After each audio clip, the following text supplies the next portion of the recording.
bienvenidos a Ver del Monje, el hogar de las historias que inspiran, que motivan a vivir con una actitud positiva, pero que también invitan a la reflexión y al pensamiento profundo. En el borde norte de Madrid, donde las colinas doradas por el sol se entrelazan con campos de olivos y viñedos infinitos, hay un pequeño pueblo llamado Valdemorillo, un lugar donde el tiempo parece ir más despacio, más suavemente, y a veces tan en silencio que uno pensaría que ha sido olvidado en el mapa del mundo. El pueblo tiene apenas unas pocas decenas de tejados de piedra antigua, con tejas rojo-marrón cubiertas de musgo, y calles empedradas y desiguales que conducen a las laderas desnudas azotadas por el viento.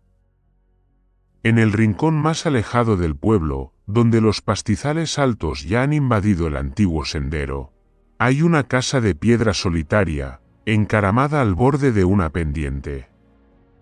Esa casa pertenece a Elías Romero, un hombre de cabello blanco como ceniza volcánica, con ojos hundidos pero brillantes, y una nariz prominente como esculpida en granito. Elías ha vivido allí casi toda su vida. Nació en Valdemorillo, creció entre las cosechas de uvas y los veranos de higos. Desde joven trabajó como parte de la tierra, no solo como agricultor, sino como un alma unida al campo, al olivo y al murmullo del viento en las colinas. Aún lo recuerdan en su juventud, fuerte, amable, cantando coplas mientras cortaba pasto para el ganado. Pero todo cambió cuando su esposa, Catalina, murió de una enfermedad repentina durante un gélido invierno. Hace ya más de 10 años. Desde entonces, la casa quedó en silencio, las ventanas cerradas durante todas las estaciones, y sus hijos, quienes fueron todo para él, se fueron alejando poco a poco. Sergio, el mayor, es ingeniero civil en Madrid. Clara, la hija del medio, es contadora en Barcelona. Y Tomás, el menor, trabaja para una empresa de medios en Sevilla. No volvieron al pueblo después del funeral de su madre. Unas pocas llamadas esporádicas y algunos mensajes de texto en Navidad son todo el lazo que queda. Elías no culpa a nadie. No sabe a quién culpar. Solo aprendió a vivir solo otra vez, de forma lenta, silenciosa y con mucha disciplina. Cada mañana se levanta antes de que el sol asome por las montañas del este. Enciende la estufa de leña, hierve agua en una vieja tetera de cobre con un asa de madera agrietada, y prepara una cafetera fuerte. Sobre la mesa hay un mantel de lino que Catalina cosió, ya con los bordes desgastados. Elías siempre coloca frente a él una taza de porcelana extra, sin nadie que la use, pero igual vierte el té como si ella todavía estuviera allí. Sentada, sonriendo, después del desayuno, sale al exterior y llama: «Vamos, Mateo. Un día más, viejo amigo». Y desde el establo detrás de la casa, Mateo, el viejo burro gris, de ojos hundidos y orejas caídas, sale lentamente, pero con paso firme. Mateo no necesita riendas ni látigos. Entiende a Elías como Elías lo entiende a él, sin palabras, pero completamente. Durante décadas compartieron cosechas, inviernos helados y veranos áridos. Hubo un tiempo en que Mateo tiraba del carro con uvas al mercado, traía leña al pueblo, e incluso llevaba a los hijos de Elías en su lomo para jugar por las colinas. Ahora es viejo. Ya no puede cargar sacos de abono ni haces de leña. Pero sigue caminando, sigue acompañando a Elías al campo, permanece junto al borde del sembrado. Apoya su cabeza en las piernas del anciano mientras éste cava, y siempre mira hacia atrás cuando Elías va delante, como si temiera perderlo de vista. Hoy en día, en Valdemorillo ya no se ven niños, ni hay las bulliciosas fiestas de verano de antes. Los ancianos del pueblo se han ido marchando uno a uno, y los jóvenes se han ido lejos. Elías es casi el último que aún vive con la tierra, sin redes sociales, sin cuenta bancaria en línea, sin teléfono inteligente. El reloj que lleva es uno antiguo de agujas, con correa de cuero desgastada, no tenía necesidad de irse. Cada rincón de la casa, cada piedra del camino, eran fragmentos de recuerdos entrelazados. Dentro del hogar, aún conservaba intacta la habitación de Catalina. No cambiaba las almohadas ni retiraba las cortinas. A veces entraba solo para sentarse en silencio. Y había noches largas en las que se quedaba al lado de Matteo, junto al establo, masticando lentamente un trozo de pan seco mientras rememoraba historias del pasado. ¿Te acuerdas, en el 83, cuando los niños dejaron caer el tarro de miel en el pozo, Matteo? Tu padre no nos habló en toda una semana. Catalina se reía tanto que casi se atraganta con la sopa. El burro guardaba silencio, solo exhalaba un suspiro largo, como si estuviera de acuerdo. En ocasiones, Elías se preguntaba, ¿soñará Matteo? A veces creía que quizás soñaba con aquellos días en los que arrastraba el carro entre los campos dorados, con las risas de los niños y la silueta de su dulce esposa secando el arroz. Su vida era sencilla, pero no aburrida. Por las tardes, Elías recogía leña seca. Matteo ya no tenía fuerzas para ayudar, pero lo seguía, a veces mordisqueando hierbas silvestres junto al sendero. Al caer el atardecer, ambos regresaban por el camino empedrado, con sus sombras alargadas como estatuas inclinadas bajo el rojo profundo del crepúsculo. Por la noche, Elías encendía fuego, asaba algunas papas, y si ese día tenía la suerte de que alguien del pueblo le diera un poco de huevo, preparaba una sencilla tortilla. Después de cenar, salía al banco de madera bajo el olivo frente a la casa, donde solía sentarse con su esposa a tejer. Matteo se acostaba a sus pies, apoyando la cabeza en la mano áspera de su amo. El viento nocturno pasaba entre las tejas, silbando como un llamado de los viejos tiempos. Elías ya era viejo. Matteo también. Pero en ese pequeño mundo entre montes deshabitados, ellos seguían siendo testigos sobrevivientes de un tiempo pasado, un tiempo de amor y sencillez, donde la gente sembraba no por negocio, criaba animales no por lucro, y vivía sin tener que demostrar nada al mundo. No necesitaban que nadie los recordara. Solo necesitaban tenerse el uno al otro. Ese día comenzó con un viento inusual soplando sobre la colina de Valdemorillo.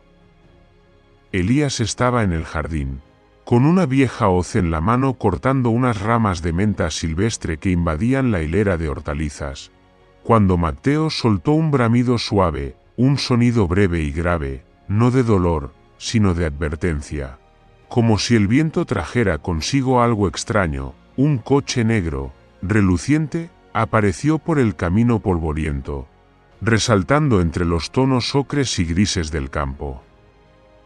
Elías se quedó inmóvil, su mano áspera apretando el mango de la hoz cuando tres rostros conocidos bajaron del vehículo. Los tres hijos que una vez acunó entre sus brazos. Llevó a cuestas por campos agrietados, consoló en medio de fiebres o caídas sangrantes. Hacía mucho que no regresaban juntos.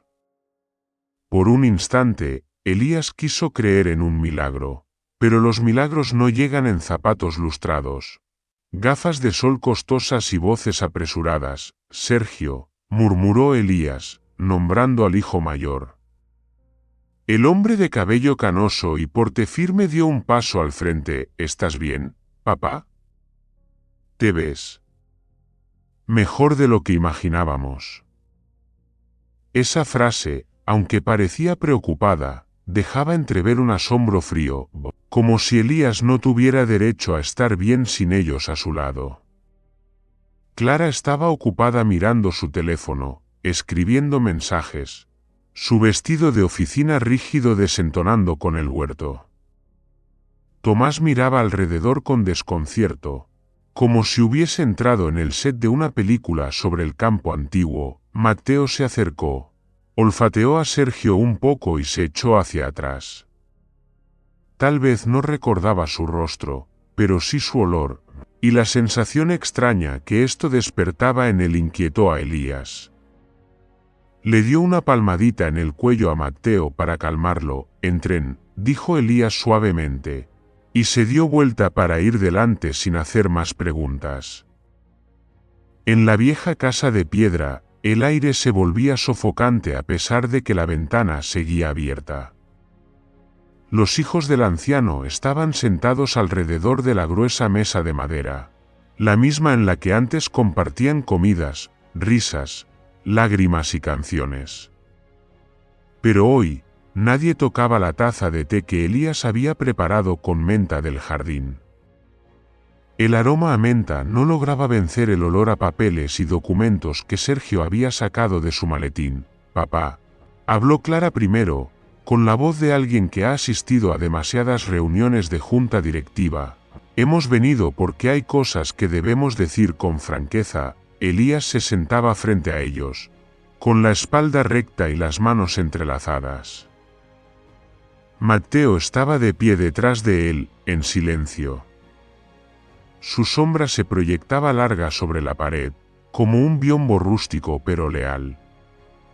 «Creemos que no es bueno que sigas viviendo solo así», intervino Tomás, echando una mirada a la casa descolorida por el tiempo. «Necesitas cuidados. Un lugar con médicos, con mejores condiciones de vida». Elías no respondió. Solo miró a cada uno de sus hijos, uno por uno. Los rostros que conocía de memoria ahora parecían tan lejanos como una foto desvaída y retocada.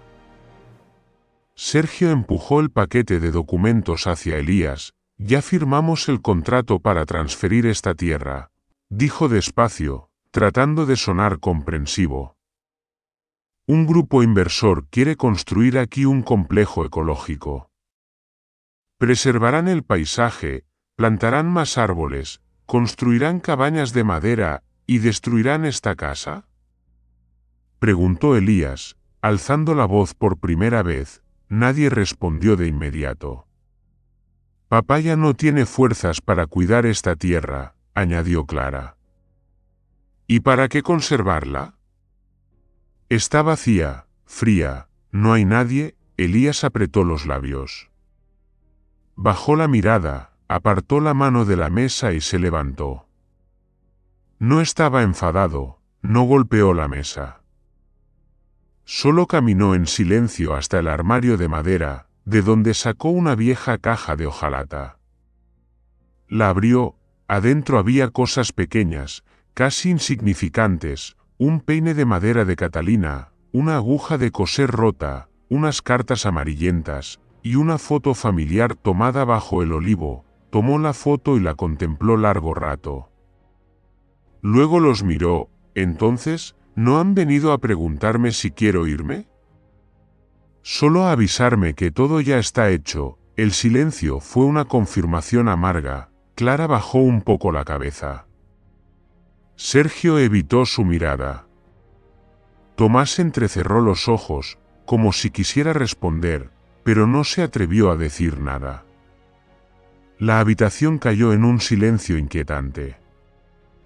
Mateo golpeó el suelo con una pezuña, molesto, haciendo un leve eco. Elías acarició su cuello, como buscando recuperar un ritmo de vida conocido. «Así que, un lugar como ese», esbozó una sonrisa torcida Elías, «no necesita a un viejo y a un burro». Aquella noche, Elías se sentó solo en el porche. Los muchachos habían regresado a la posada del pueblo, rehusándose a quedarse, con la excusa del trabajo pendiente. El viento soplaba entre los surcos de menta, trayendo consigo el leve picor del pasado. Mateo yacía junto a sus pies, su cabeza canosa apoyada sobre un cojín de tela. Elías le hablaba con voz monótona, sin emoción.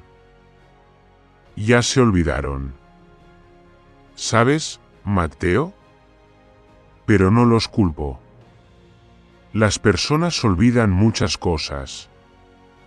Olvidan quién les dio sopa cuando estaban enfermos. Olvidan la mano que los sostuvo cuando cayeron. Olvidan el tazón de fideos con pollo en aquellas noches de lluvia. Mateo resopló suavemente. Su cabeza se movió apenas, como si entendiera. Elías sonrió, una sonrisa fina como el borde de una hoja. No estaba enojado. Había algo más profundo que la ira, una grieta helada, sin dolor, pero eterna. A la mañana siguiente, Elías se despertó temprano. Sus hijos aún no habían regresado. Comenzó a empacar. No era mucho, solo una Biblia con el lomo gastado, la foto de su boda con su esposa, la libreta de Catalina y algunas prendas viejas. Lo envolvió todo en una bolsa de tela negra y la ató con firmeza, luego fue al establo. Mateo ya lo esperaba. Vamos, viejo amigo, dijo con una voz ligera. Ya no pertenecemos a este lugar. Cuando Clara regresó con el coche y encontró la casa vacía, se asustó. Sergio se enojó, y Tomás llamó por todas partes. Pero solo hallaron un trozo de papel sujeto a la puerta. El ser humano no puede ser expulsado de su propio hogar.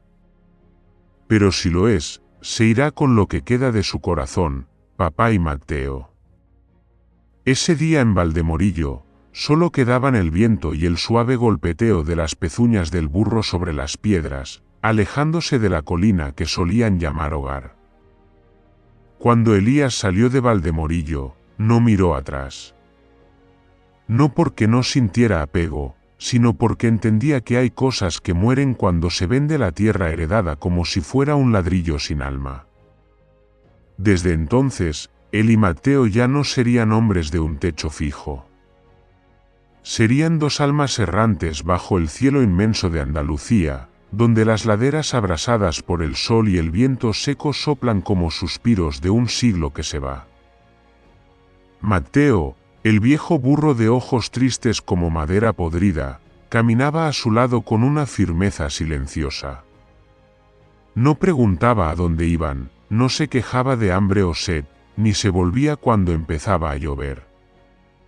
Había una conexión extraña entre Elías y Mateo, un lenguaje sin palabras, construido a lo largo de décadas de trabajo compartido, de inviernos helados acurrucados en un establo viejo, de mañanas de verano iniciadas con el sonido de las pezuñas sobre la grava. El primer día descansaron en una gasolinera abandonada en medio de Sierra Morena. No había techo, solo un cartel publicitario roto con la imagen de un sol andaluz, ahora desteñido. Elías dejó su bolsa, le dio a Mateo un trozo de pan duro que quedaba y sacó un poco de agua de un charco. Aquella noche, él durmió con la cabeza sobre su saco de tela, y Mateo se acostó un poco más allá, con las orejas erguidas, como si cuidara de un rey. A la mañana siguiente, continuaron el camino. Elías sabía de un pueblo llamado Osuna, donde había oído que existía una iglesia antigua y jardines de naranjos. Quizás allí pudiera pedir trabajo como jardinero, a cambio de comida y un rincón para dormir. Mateo, aunque ya no tenía pasos ligeros, seguía venciendo con tenacidad las cuestas arenosas. En Osuna, conocieron a doña Pilar, una viuda anciana que vivía en una casa de muros blancos, con una pesada puerta de roble y un jardín invadido por las malas hierbas. Elías llamó a la puerta pidiendo trabajo. Con una voz que aún era grave y firme como en su juventud, doña Pilar lo observó de pies a cabeza. Luego miró a Mateo, que estaba detrás, con las orejas caídas y los ojos cargados de tristeza. No preguntó mucho, solo asintió suavemente. El jardín necesita cuidados, pero no esperes una cama cómoda. Solo hay un cobertizo de leña. Solo necesito resguardo del viento, respondió Elías. Y un poco de agua limpia. Ataron a Mateo cerca del jardín, bajo la sombra de un naranjo. Elías comenzó a trabajar esa misma tarde. Sus manos eran lentas pero seguras, cada corte de poda, cada movimiento de la tierra, seguía un ritmo constante como los latidos del corazón. Cuando el sol se ocultó tras las montañas, Elías sumergió sus manos en un barreño con agua. Observó sus uñas teñidas de tierra y sonrió, una sonrisa sencilla, como si acariciara el recuerdo de su difunta esposa cultivando tomates en algún verano del pasado. Aquella noche, durmió sobre un montón de heno en el cobertizo, y Mateo descansó justo afuera. El viento frío silbaba entre las rendijas, pero la respiración acompasada de Mateo le daba tranquilidad. Le contó historias del pasado, las temporadas de siega, los días de lluvia interminable en los que él y su esposa se abrazaban escuchando el murmullo sobre el tejado de zinc. ¿Sabes, Mateo? Cuando Catalina murió, sentí que también moría la mitad de mí. Pero tú estabas ahí. Me mirabas con esos ojos como si lo entendieras todo. Mateo se removió y luego apoyó suavemente la cabeza sobre el brazo seco y delgado de Elías. No hacía falta un sonido, ni caricias, solo la presencia de otra alma, que hacía menos solitaria la oscuridad. La vida en Osuna duró casi 3 semanas. El jardín de Doña Pilar empezó a florecer. Las macetas de hierbas aromáticas reverdecieron. La valla fue reparada, y Mateo era acariciado cada tarde por los niños del barrio. Pero, como en todos los lugares de la vida de Elías, esa paz no duró mucho. Una mañana, Pilar le dijo: «Mi sobrino está por regresar, contratará a un jardinero profesional. Sería mejor que se marchara antes de que llegue». Elías no se sorprendió. Agradeció a la señora, empacó sus cosas y partió con Mateo. Sin una queja. Solo un rayo de sol largo sobre los hombros cubiertos por una camisa desgastada, y Mateo seguía en silencio, como una sombra. El viaje continuó por Utrera, donde Elías pidió trabajo como ayudante de cocina en una posada junto al camino. Lavaba platos, pelaba papas y limpiaba las mesas de los clientes, mientras Mateo esperaba en el patio trasero, alimentado con restos de comida, de vez en cuando, con cáscaras de sandía. Cada tarde, Elías salía al patio y cepillaba el pelaje de Mateo con un viejo peine de madera. No tenían nada más que el uno al otro. Y eso bastaba. Una noche, una tormenta llegó. El viento silbaba entre las tejas, el agua se filtraba por todas partes en la pequeña habitación donde dormía Elías. Mateo yacía en su establo, encogido de frío. Elías salió de su manta, tomó su chaqueta y la envolvió alrededor de Mateo. Luego se sentó junto a él toda la noche. Se quedaron dormidos juntos, un anciano y un burro viejo, como dos troncos húmedos calentándose en medio de la lluvia nocturna, bajo la luz de la luna de la Mancha, donde los campos se extienden infinitamente y el viento sopla sobre techos de piedra antigua como una plegaria, susurrada por generaciones pasadas. Elías y el viejo burro Mateo llegaron a un lugar que parecía olvidado por el tiempo, el monasterio de Santa Catalina. El monasterio estaba enclavado en una ladera baja, entre olivos silvestres y parches de hierba blanqueada por el sol. El portón de hierro oxidado apenas colgaba.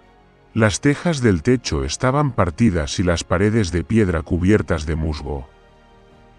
Pero entre esa ruina aún se percibía un alma, un susurro de vida esperando a ser despertado. El monje que vivía en el monasterio, el padre Hermenegildo, tenía más de 80 años, alto y delgado, con una larga barba blanca que le llegaba al pecho, y unos ojos brillantes como si contuvieran todas las estrellas del cielo. Elías respondió con voz grave y firme: «Ya no sé qué estoy buscando. Pero si tiene un lugar para un viejo y su burro, haremos cualquier trabajo que se necesite». El padre Hermenegildo miró profundamente a los ojos de Elías, y luego asintió lentamente. Señaló hacia el antiguo granero detrás del monasterio, que solía ser un establo. «Este cuarto no tiene cama, ni fuego cálido, pero tiene techo. Si no temen al frío, pueden quedarse». Elías inclinó la cabeza en señal de agradecimiento. Y desde esa noche, el monasterio de Santa Catalina se convirtió en el último refugio para él y Matteo. En los días siguientes, Elías no descansó. Aunque nadie se lo pidió, empezó a barrer el patio de ladrillo, recogió las tejas rotas, y limpió la maleza que crecía en torno al pozo seco. Reparó el marco de madera del invernadero, donde alguna vez se cultivaban hierbas medicinales. Con cada golpe de azada, con cada frasco de barro lavado, era como si conversara con los muertos, como si oyera de nuevo el susurro de su esposa, Catalina, regando las plantas en el jardín detrás de la vieja casa de piedra en Valdemorillo. Matteo, anciano pero leal, siempre seguía en silencio a Elías. Hubo días en que se quedaba de pie bajo el sol durante horas, solo para observar cómo él replantaba cada mata de menta y salvia. En otras ocasiones, se acostaba junto a Elías al mediodía, con las orejas moviéndose suavemente al viento, los ojos entrecerrados como si soñara con los días de juventud, aquellos días en que corría por las laderas, transportaba leña, tiraba del arado y jugaba con los niños. Entre ellos Sergio, el primogénito de Elías. Cada noche, después de encender una pequeña vela colocada bajo la agrietada estatua de Santa Teresa, Elías abría su viejo cuaderno, amarillento por el tiempo. Empezaba a escribir. No lo hacía para reprochar, ni para encontrar consuelo. Solo para dejar constancia. Para recordar. Sergio, una vez te caíste del lomo de Matteo cuando tenías 4 años. Lloraste hasta sollozar, pero luego lo abrazaste por el cuello y dejaste de llorar. ¿Recuerdas que él no huyó, no te abandonó, sino que volvió para lamer tu mejilla? Dijiste que él era tu primer y último amigo. ¿Lo recuerdas ahora? Escribía, luego se detenía. La pluma temblaba levemente en su mano. Clara, solías escribirle cartas a tu madre cada vez que ibas a campamentos de verano. Le contabas sobre cada brisa, cada clase de panadería. Pero nunca escribiste una línea para tu padre, ¿verdad? No te culpo, solo quiero preguntar, ¿por qué pensaste que tu padre no necesitaba saber cómo estabas creciendo? Cada palabra aparecía como gotas de sangre coagulada que brotaban de una herida que nunca sanaba. Escribía con trazo irregular, pero con sinceridad, desde una memoria aún viva en el corazón. Cada pequeño detalle, cada mirada silenciosa del hijo menor, Tomás, en las tardes en que su padre tocaba la mandolina. Cada dibujo de Clara donde pintaba un burro y lo llamaba la luna con orejas. Cada página era como un salmo. No hacia el cielo, sino hacia la tierra, donde Elías sabía que la memoria era semilla, y el perdón, el manantial subterráneo que la nutría. El padre Hermenegildo lo observaba cada día, sin intervenir. Una mañana, en la capilla vacía, le dijo: «No tiene que hacer todo esto. Nadie viene ya». A nadie le importa si hay flores en el jardín o si se caen las tejas.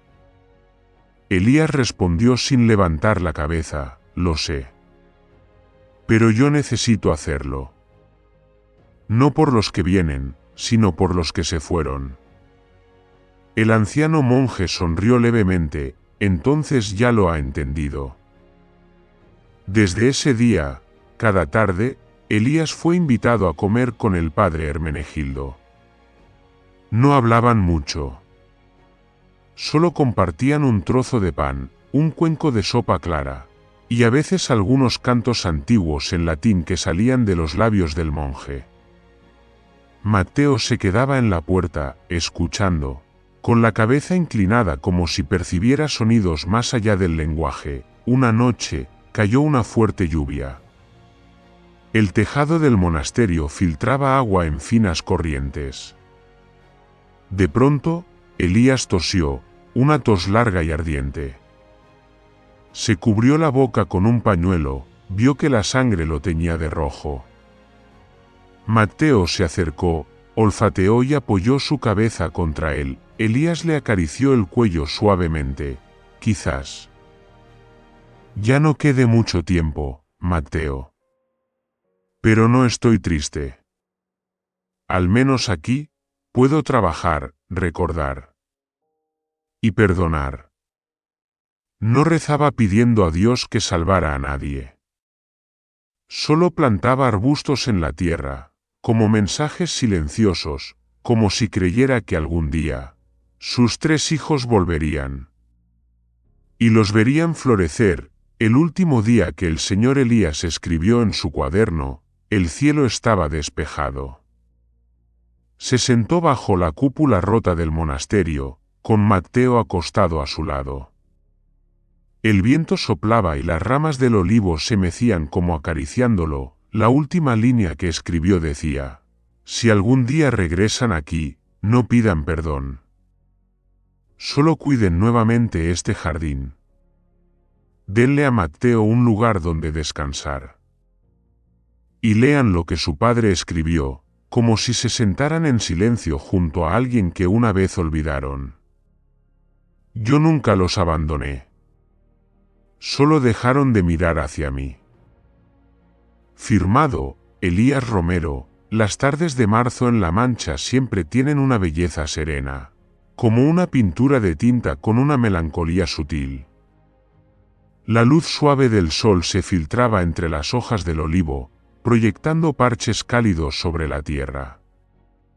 El viento soplaba con delicadeza, trayendo el aroma de las hierbas silvestres y la tierra húmeda, colándose entre los dedos temblorosos del anciano que sujetaba el cuaderno amarillento. Elías estaba recostado contra el tronco del viejo olivo, testigo de más de medio siglo de su vida, al que había cuidado y amado como a un hijo. Su rostro se había vuelto severo y surcado por los años de soledad, pero sus ojos aún conservaban una profundidad serena que nada podía quebrar.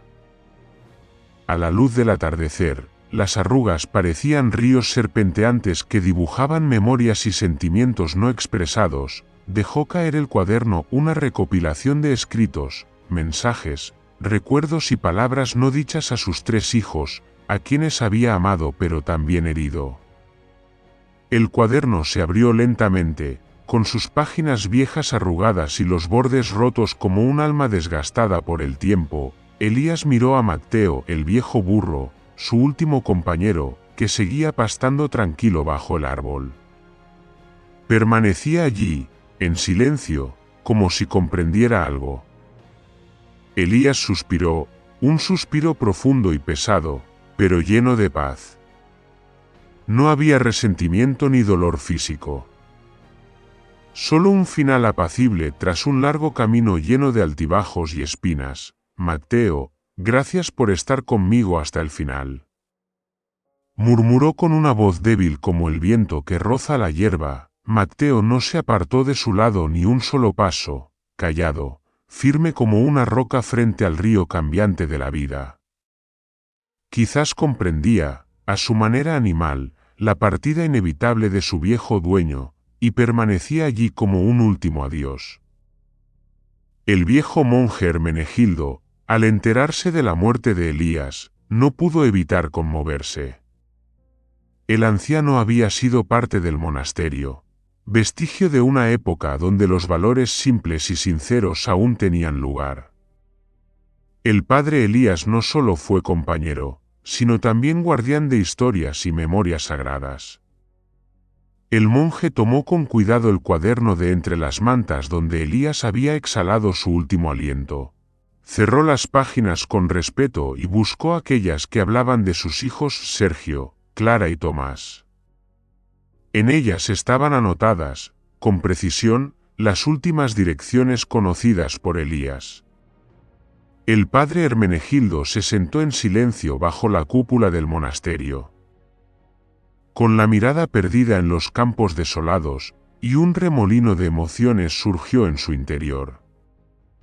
Decidió enviar una carta a los hijos de Elías, para que supieran cómo había partido su padre, para que pudieran regresar si así lo deseaban, y quizás reconstruir un lazo que parecía perdido. La carta fue escrita con todo el respeto y compasión posible. No solo informaba sobre la muerte de Elías, sino que también transmitía los pensamientos y sentimientos que el anciano no pudo decirles directamente. A los hijos de Elías Romero, su padre ha fallecido en paz, bajo la sombra del viejo olivo, en un pequeño monasterio abandonado cerca de La Mancha. Se fue serenamente, sin queja, sin dolor, solo con la tranquilidad y el amor que aún guardaba en su corazón. No era solamente el padre que sus hijos recordaban a través de fragmentos lejanos de memoria, sino también un compañero fiel del burro Mateo, el cuidador de los jardines medicinales del monasterio, y quien escribía palabras como oraciones dedicadas a sus hijos. En su cuaderno había palabras dedicadas a cada uno de sus hijos, mensajes, recuerdos del pasado y preguntas que nunca fueron respondidas. Yo las leí y vi en ellas el perdón y un amor incondicional, a pesar de los errores y las distancias que existieron. Si desean regresar, por favor, vengan aquí, al monasterio de Santa Catalina. Allí hay un jardín esperando las manos de ustedes para ser cuidado, hay un burro viejo llamado Mateo que los extraña, y están las últimas palabras de su padre esperando ser leídas. Padre Hermenegildo, ese mensaje fue enviado por correo postal, en sobres viejos pero llenos de esperanza. Cada carta era como un ave enviada a través del tiempo y la distancia, con la esperanza de tocar el corazón de aquellos hijos que parecían haber abandonado a su padre. Sergio fue el primero en recibir la carta. Estaba sentado en su apartamento lujoso en pleno centro de Madrid, con una taza de café caliente en la mano, y su mirada se detuvo de pronto sobre aquella hoja sencilla con una escritura desvaída. Sergio no quiso abrirla de inmediato. Sentía un nudo en el pecho, una mezcla de emociones extrañas pero familiares. Finalmente, suspiró, dobló con cuidado la carta y miró por la ventana, observando a las multitudes apresuradas en la calle. Con un vacío en el alma que nada podía llenar, recordó su infancia, las veces que escapaba al campo con Mateo. Las risas, las lágrimas, y aquellas miradas hacia su padre viejo, llenas de reproche pero también de un profundo deseo de ser amado. Clara, en Barcelona, también recibió la carta. Estaba en el balcón de su apartamento en un edificio alto, mirando el mar azul profundo. La carta en sus manos le revolvía las emociones, la paz que sentía en su interior se había alterado. Papá ha muerto, pensó en silencio, papá ya no está, ¿y todas las palabras no dichas quedarán para siempre aquí detenidas? Las lágrimas le rodaron en silencio. Recordaba las cartas que le escribía a su madre, las palabras que nunca se atrevió a enviarle a su padre, y ahora solo quedaban aquellas líneas escritas en su cuaderno, como un diálogo en silencio a través del espacio y del tiempo. Tomás, el hijo menor, estaba deambulando en una pequeña cafetería en Valencia cuando recibió la carta. Le daba vueltas una y otra vez entre las manos, como buscando una razón para volver, un punto de apoyo en su vida llena de tormentas. Recordaba el rostro de su padre en el pasado, las últimas recomendaciones y los sueños no cumplidos. El sentimiento de pérdida llenaba su corazón, pero también se abría una puerta hacia la redención. Hacia esos últimos momentos de la vida que don Elías dedicó por completo al amor, de regreso en el monasterio, el padre Hermenegildo encendió un incienso en la pequeña capilla, rezando por el alma del viejo padre. Miró por la ventana y vio cómo el viento hacía caer lentamente los pétalos de olivo al suelo, como lágrimas de la naturaleza, del tiempo y del perdón. Él sabía que, aunque Elías ya se había ido, las últimas palabras escritas, los recuerdos preservados, perdurarían para siempre. Serían el puente que conecta el pasado con el futuro, que une a los hijos con el padre en un abrazo de amor que nunca se desvanece. Mateo seguía allí, junto al tronco del olivo, con los ojos tristes mirando hacia el sol que se ocultaba lentamente tras las lejanas montañas. El viejo burro sabía que su viaje y el de su amo había llegado a su fin, pero la vida continuaba, y quizás un día, los hijos regresarían, cuidarían nuevamente del jardín de su padre, y entenderían su corazón, un corazón que nunca dejó de amar a pesar de los años de separación, cuando la oscuridad se extendía cubriendo el monasterio, y las estrellas comenzaban a titilar en el cielo. La carta no enviada permanecía sobre la mesa, entre las páginas envejecidas del cuaderno. Las últimas palabras que Elías no alcanzó a entregar, seguían en silencio, como un dulce mensaje para aquellos que aún vagaban perdidos en el camino de regreso a casa. El atardecer caía sobre la región de La Mancha. 3 siluetas caminaban lentamente por el camino de tierra roja que conducía al monasterio de Santa Catalina, el lugar de descanso final de su padre, Elías Romero. Sergio, Clara y Tomás, los 3 hijos que una vez se alejaron, que ignoraron el dolor y se marcharon en silencio del viejo hogar, ahora, tras tantos años viviendo en sus propios mundos, estaban de vuelta. El cielo se teñía de un naranja resplandeciente, y el ocaso se desvanecía poco a poco en el horizonte, como si impregnara los corazones de aquellos que estaban desbordados por emociones encontradas. El monasterio de Santa Catalina conservaba su aire solitario y silencioso, como testigo del tiempo, con sus muros de piedra cubiertos de musgo, el tejado agrietado y el pequeño jardín de hierbas medicinales que Elías cuidaba a diario, ahora cubierto de maleza. Pero lo más especial seguía siendo Mateo, el viejo burro, el fiel compañero que nunca se apartó de su amo hasta el último instante. Mateo yacía con la cabeza apoyada junto a la tumba de Elías, como esperando un milagro que nunca llegaría. Sergio se acercó a la tumba de su padre, con los ojos empañados por el llanto contenido. Nunca pensó que llegaría el día en que estaría allí, frente a esa dura realidad, la muerte definitiva de aquel padre que durante tantos años solo existió para él en recuerdos fragmentados. Clara, de pie a su lado, sostenía temblorosa un ramo de flores silvestres recogidas al borde del camino. Sus ojos parecían nublados por lágrimas que aún no habían caído. Tomás, el hijo menor, delgado pero con un aire juvenil aún presente, colocó en silencio una sencilla corona de flores sobre la tumba. En ese momento, el padre Hermenegildo, el monje que cuidó de Elías en sus últimos días, se acercó a ellos.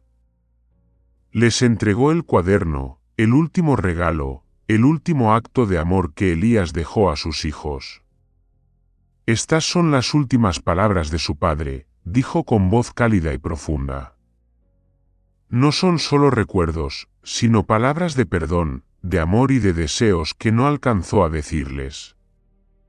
Los 3 hijos recibieron el cuaderno, y comenzaron a pasar página por página, leyendo con la mirada cargada de emoción, como queriendo absorber cada palabra.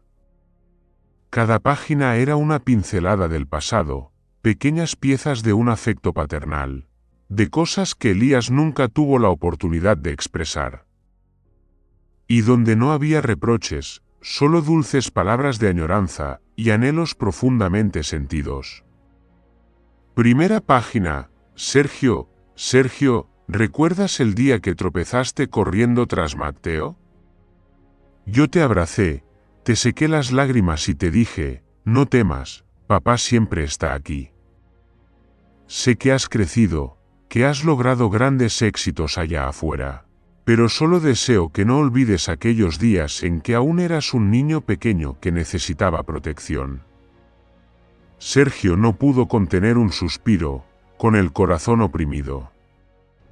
Recordó los días en que descuidó a su padre, las llamadas urgentes que no respondió, las veces que su padre lo llamó y él no escuchó. Durante todos estos años, el éxito lo llenó de orgullo. Pero nada lo hacía sentir verdaderamente feliz sin la presencia de su padre. Página 2. Clara, solías escribir cartas a mano para tu madre, pero ¿alguna vez pensaste en tu padre? Tu padre nunca te reprochó nada. Siempre se sentaba junto a la ventana, mirando hacia afuera, esperando que algún día supieras que él siempre te amó y te esperó. No necesita que lo perdones ni que olvides el dolor, solo desea que comprendas que nunca dejó de tener esperanza. Clara pasó la página temblando, con los ojos llenos de lágrimas al recordar las cartas que escribió a su madre en la infancia, y las palabras de enojo que nunca se atrevió a decirle a su padre. Se arrepentía de haber dejado que su corazón se enfriara ante ese amor. Ahora, deseaba con todo su ser poder volver atrás en el tiempo y decirle a su padre, «Te quiero, papá». Página 3. Tomás, ¿alguna vez abandonaste a tu padre, a tu familia y hasta a ti mismo? No te culpo. Solo espero que puedas encontrarte a ti mismo y darte cuenta de que el amor que siento por ti es eterno. Aunque te hayas perdido, yo siempre he esperado tu regreso con los brazos abiertos. Tomás se sentó en el suelo, sin poder decir una palabra. Los años de distancia, los enojos y las heridas del alma se hacían ahora pequeños ante el gran amor que su padre le había tenido. Las palabras de su padre eran como un puente que lo guiaba de vuelta hacia los valores verdaderos, hacia todo aquello que había olvidado sin querer. Los tres hijos guardaron silencio, permitiendo que cada palabra escrita tocara su alma poco a poco. Leían uno a uno los mensajes, los recuerdos, y también las preguntas que su padre había dejado. ¿Lo recuerdas? ¿Aún sabes quién soy? ¿Puedes perdonarme? Los tres comprendieron que habían estado demasiado ocupados con sus propias vidas, tan absortos en cosas superficiales, que olvidaron sus raíces y ese amor tan simple como profundo. El sueño del despertar. Esa noche, en la pequeña casa del monasterio, Sergio soñó con un prado verde, donde su padre y Matteo lo esperaban. Su padre sonreía con dulzura, su mirada llena de ternura, y extendía los brazos para recibirlo. Clara soñó con la carta escrita a su madre, que de pronto se transformaba en una carta dirigida a su padre. Sintió el perdón y el amor en cada palabra, como una llama cálida que iluminaba su alma helada. Tomás soñó que volvía a ser un niño corriendo al lado de su padre, tomándole fuerte de la mano como si nunca lo hubiera soltado, sin soledad, sin rencor. Solo quedaba el calor del amor familiar. A la mañana siguiente, la luz suave del amanecer entraba por la ventana del monasterio, tiñendo de dorado las páginas antiguas sobre la mesa. Los tres hijos despertaron con el corazón más liviano que nunca, decididos a no dejar que el amor se desvanezca con el paso del tiempo. Se pararon junto a la tumba de su padre, prometiéndose en silencio preservar los recuerdos, cuidar el jardín de hierbas y el monasterio, tal como lo había hecho Elías. Matteo, el viejo burro, como si lo comprendiera, suspiró en silencio, con los ojos iluminados por un rayo de esperanza. Bajo el cálido sol de una mañana primaveral, el pequeño monasterio de la Mancha comenzaba a renovarse. Las paredes de piedra, antes cubiertas de musgo y grisáceas, Ahora estaban pintadas con una capa de cal blanca pura, lo que transmitía una sensación de frescura y esperanza.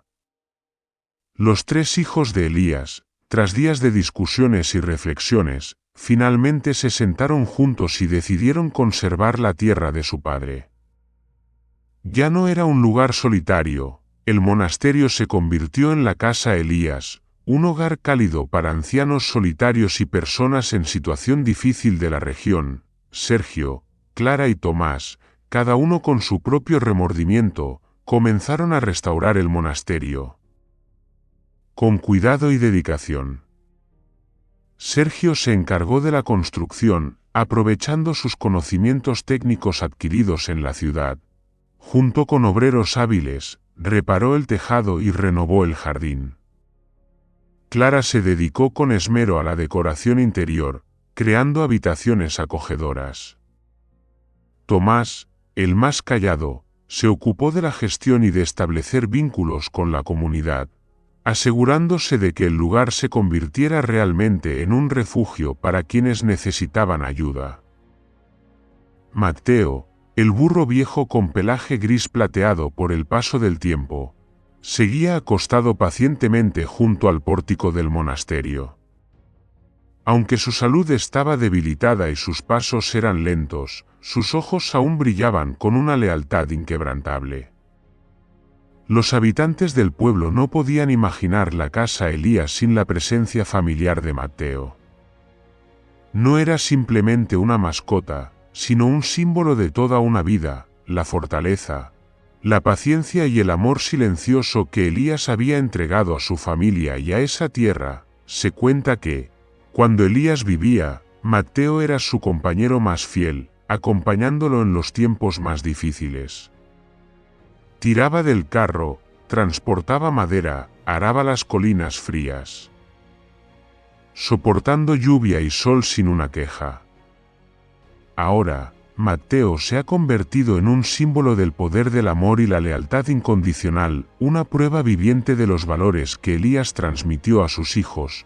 Cada tarde, cuando el sol comenzaba a inclinarse hacia el horizonte, Mateo salía lentamente del establo y recorría los pequeños caminos que rodeaban la casa Elías.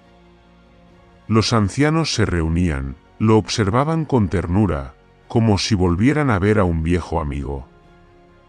Los niños del pueblo se acercaban curiosos, acariciaban su pelaje gris y escuchaban las historias legendarias de Elías, el agricultor valiente que vivió con dedicación y sin quejas, durante las pequeñas festividades del pueblo.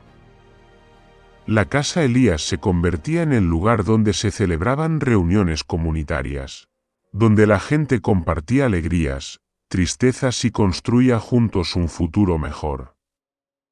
Mateo siempre estaba presente como un símbolo de paz, recordando a todos el valor de la unión, el cariño familiar y la paciencia en la vida.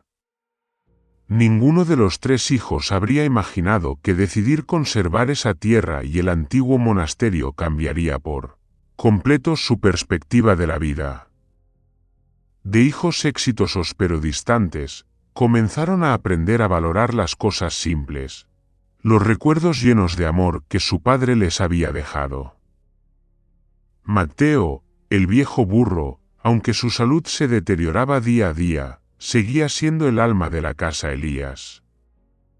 Se dice que en sus ojos había una historia larga, la historia de una vida, de una lealtad inquebrantable, y de un amor silencioso que ninguna palabra podía describir, y en la tranquilidad difusa de la tarde, entre el aroma de los olivos y el canto resonante de los pájaros, casa Elías seguía en pie, un testimonio viviente del legado de un padre anciano, de un amor perseverante y de una vida que perdura para siempre en el alma de sus hijos, sus amigos, y toda una comunidad. La historia del señor Elías Romero y del viejo burro Mateo es una sinfonía silenciosa sobre el amor, la lealtad y la soledad del ser humano cuando es olvidado en medio del flujo de la modernidad. Oculta en la vida sencilla del pueblo de Valdemorillo, se encuentra la imagen de un padre anciano que guarda en silencio los recuerdos, conservando la casa y el amor perdido, aunque ya no haya nadie con quien compartirlos. La indiferencia de sus 3 hijos, símbolos de una sociedad moderna ocupada y utilitaria, fue el dolor más grande que Elías tuvo que afrontar, pero él no culpó a nadie, solo eligió irse con Mateo, buscando un lugar donde pudiera seguir viviendo a través de los recuerdos y el perdón. Su viaje errante fue un recordatorio suave pero profundo del valor de las raíces, de la familia y de la presencia silenciosa del amor.